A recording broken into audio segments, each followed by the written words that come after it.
जय जवान जय किसान मंडळी, मी सोशल मीडियावरती एक पोस्ट केली होती आणि व्हिडिओसुद्धा पोस्ट केला होता की माझ्या शेततळ्यामध्ये खूप जास्त शेवाळ झालेलं आहे आणि ते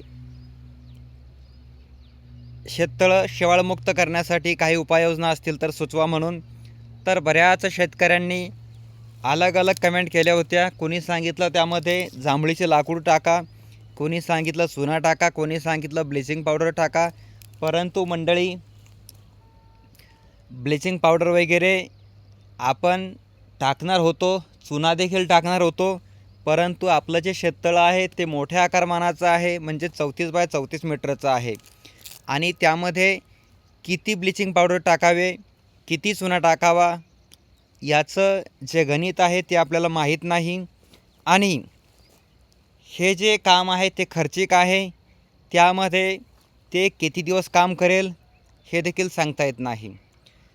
त्यामुळे हा जो उपाय आहे तो आपल्यासाठी थोडासा खर्चिक देखील आहे आणि तो काम करेल की नाही याची शाश्वती नाही. करेल तर किती दिवस करेल ते देखील सांगता येत नाही.